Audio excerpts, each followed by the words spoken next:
Hello नमस्कार, मैं हूं तन्वी सिन्हा और आप देख रहे हैं बिज मनी। राहुल म्यूचुअल फंड्स में पैसा लगाते हैं।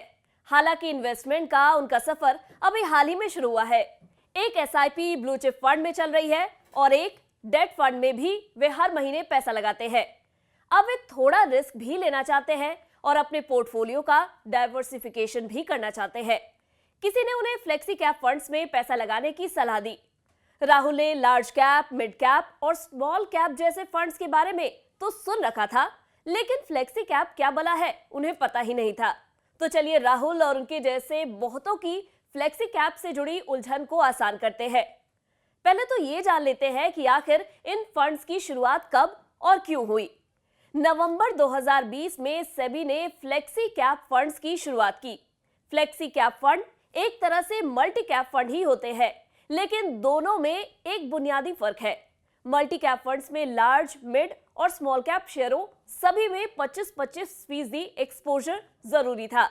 फ्लेक्सी कैप में फंड मैनेजर को आजादी है कि वो इस एलोकेशन को अपनी जरूरत के हिसाब से ऊपर नीचे कर सकता है, यानी फंड मैनेजर को इसमें फ्लेक्सिबिलिटी मिलती है।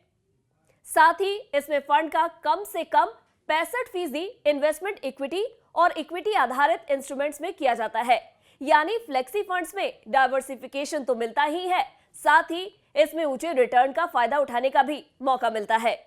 अब बात करते हैं कि इसमें फायदे क्या होते हैं। फ्लेक्सी कैप फंड में मोटे तौर पर दो फायदे हैं। एक तो बतौर इन्वेस्टर आपको ज्यादा फंड्स में इन्वेस्टमेंट करने की जरूरत नहीं रहती, यानी आपके पोर्टफोलियो को जरूरी डाइवर्सिफिकेशन फ्लेक्सी फंड में मिल जाता है। दूसरा फायदा यह है कि फंड मैनेजर के सामने मार्केट कैप के हिसाब से इन्वेस्टमेंट की कोई पाबंदी नहीं होती है। यह एक बड़ा फायदा है और इससे दो फायदे होते हैं। एक तो आपको ज्यादा रिटर्न मिलने की उम्मीद पैदा होती है, दूसरा आपका रिस्क कम हो जाता है। यानी राहुल जैसे तमाम लोग जो म्यूचुअल फंड्स में डाइवर्सिफिकेशन की तलाश में है, उनके लिए ये फ्लेक्सी कैप फंड एक विकल्प साबित हो सकते हैं। अब चलिए इन फंड्स के रिटर्न की भी बात कर लेते हैं। बात करते हैं क्वांट फ्लेक्सी कैप फंड की।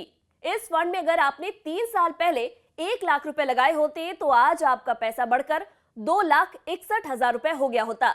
अगर 10 लाख रुपए लगाए होते तो आज ये पैसा करीबन 26 लाख रुपए हो गया होता। 3 साल की अवधि में इस फंड ने 37.8% रिटर्न दिया है। ये रिटर्न हमने 16 नवंबर 2022 के हिसाब से आपको बताई है। एक साल में इस फंड ने 8.4% रिटर्न दिया है। 3 साल पहले अगर आपने इस फंड में 10,000 रुपए का एसआईपी शुरू किया होता तो आज आपका पैसा 6,24,000 हो गया होता। इसमें 39.59% का सालाना रिटर्न मिला है। इसमें आपको 3 साल में 2,67,000 रुपए का प्रॉफिट मिलता। अब बात करते हैं पराग पारिक फ्लेक्सी कैप फंड की। इस फंड में आपने 3 साल पहले एक मुश्त 1 लाख रुपए लगाए होते तो आपका पैसा आज 1,91,000 रुपए होता।